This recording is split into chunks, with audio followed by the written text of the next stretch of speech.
শীতকালীন সবজি উৎপাদনের লক্ষ্যে গাজীপুরের কালীগঞ্জে মাঠে মাঠে চলছে কৃষকদের ব্যাপক কর্মযজ্ঞ। চলতি মৌসুমে ১,৪২০ হেক্টর জমিতে শীতকালীন সবজি আবাদের লক্ষ্যমাত্রা নির্ধারণ করা হয়েছে।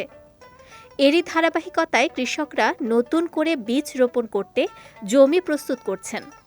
কেউ আবার পোকামাকড় থেকে ফসল রক্ষা করতে কীটনাশক ছিটানোর কাজে ব্যস্ত সময় পার করছেন।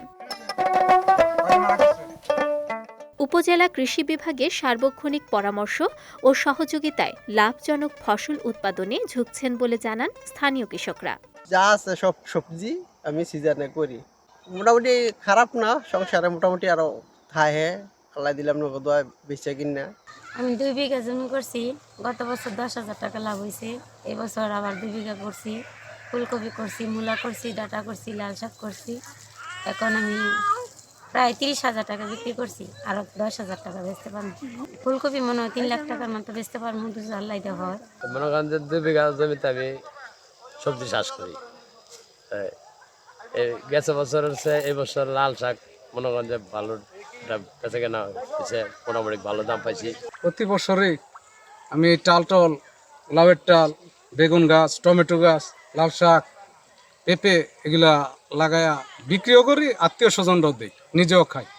এদিকে কৃষকদের বিনামূল্যে বীজ ও সার দেওয়ার পাশাপাশি শীতকালীন লাভজনক ফসল চাষে উদ্বুদ্ধ করতে স্থানীয় কৃষি বিভাগ পরামর্শ দিয়ে যাচ্ছেন বলে জানান এই কৃষি কর্মকর্তা। শাকসবজি আবাদের লক্ষ্যমাত্রা 1420 হেক্টর। আমরা ইতিমধ্যেই আমাদের শীতকালীন শাকসবজি চাষাবাদের কার্যক্রম শুরু করেছি। এর মধ্যে আমাদের কৃষি উন্নয়নের মাধ্যমে পুষ্টি ও খাদ্য নিরাপত্তা জোরদারকরণ প্রকল্পের আওতায় আমরা জাঙ্গালিয়া ইউনিয়নের আজমতপুর গ্রামে একটি পুষ্টি গ্রাম স্থাপনের কার্যক্রম আমাদের চলমান আছে। এছাড়া আমরা কিছু উদ্বুদ্ধকরণের মাধ্যমে রঙিন ফুলকপির বীজ কৃষকদের মধ্যে বিতরণ করেছি। এর পাশাপাশি কিছু সমাজসেবী সংগঠন যেমন কালীগঞ্জ কল্যাণ সংস্থা, তারাও কৃষকদের মাঝে বিভিন্ন ধরনের শাকসবজির বীজ বিতরণ করেছে।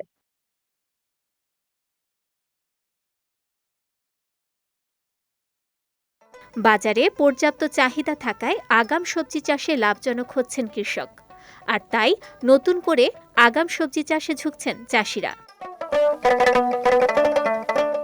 বিজয় টিভি নিউজ ডেস্ক।